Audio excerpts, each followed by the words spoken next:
I picked out a place in our backyard where the tree would have lots of sunlight and lots of room to grow.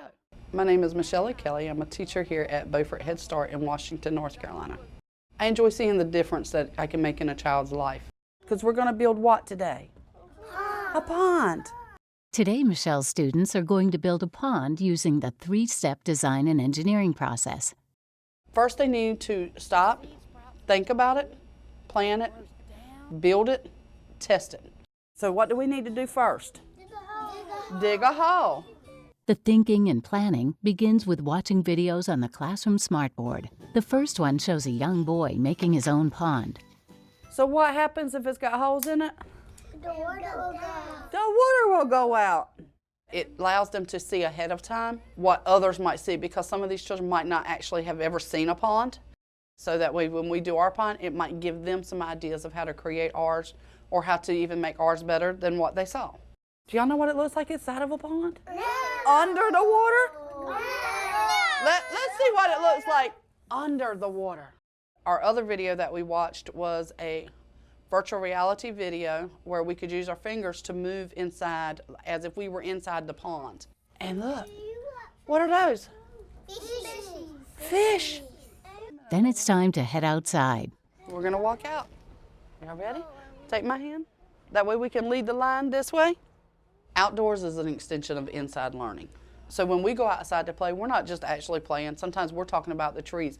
We're talking about earth. We're talking about how the grass grows. We're talking about the oxygen that everything needs to grow. Some of those things you can't learn in a classroom. You need to actually go outside. The first step is to figure out how big to dig. So the first thing we got to do is we got to measure our bucket. After measuring the bucket, the children use their tape measures to place sticks in the ground, marking each corner of their pond. Remember, it was 28, right? So we're going to have to put a stick right here, right? Pull it tight. They tied strings between the sticks to mark the outline for their hole. Yeah. We didn't quite do all the strings the right length. So we had to go back to that thinking process to redo it again. So you're going to take your shovel and look, push your foot down on it. And it goes in the ground. An adult volunteer helps dig the hole. After it's dug, it's time to place the bucket in. We got to test it. We got to see if this is going to fit. And it does fit.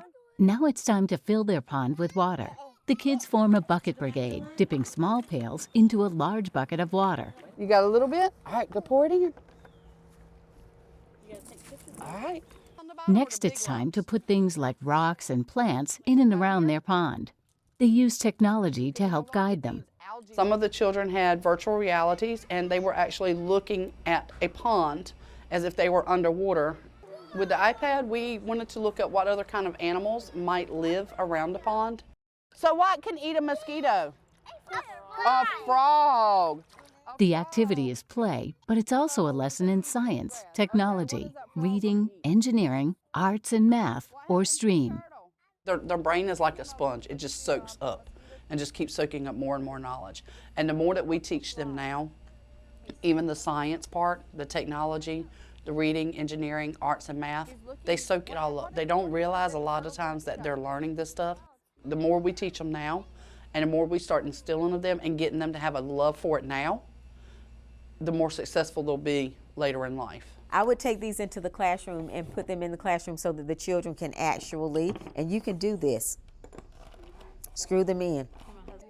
In trainings like this one, organized by the Beaufort Hyde Partnership for Children, early educators like Michelle learn how to create STEAM activities for their students.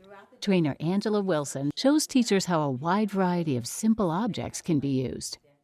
Early childhood providers really struggle with science and technology, engineering, math activities when it comes to young children. And what we wanted to do was to help them to understand how simple those things can be, what they can look like when they're concrete and hands-on, and let them understand that right in their everyday environments they have things that they're able to teach these concepts.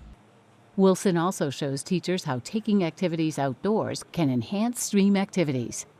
There are wonderful things that happen outdoors that just don't happen anyplace else. Outdoors encourages gross motor movement and development. Children are more apt to run and play and really exercise their bodies. Did that create wind? It appears that it did because it started moving. Outdoors, Wilson shows teachers activities using wind, water, and shadows. All of those teach how science is everywhere. And how easy it can be for early educators to teach its lessons. Having a teacher who is really knowledgeable makes a big difference in a child's development. I believe when we have successful children, we'll have successful adults. What happened to the turtle? Did he see a mosquito to go eat? Michelle says training in how to use simple objects in the outdoors to teach STREAM concepts makes her a better teacher and helps her students get a better education. I want to be able to work with STREAM in the classroom so that the children become lifelong learners and that it gives them an excitement type feel to learn something new, to be happy about learning it, and to be able to go out and be prosperous and be successful in life. Is everybody go line up on the other side?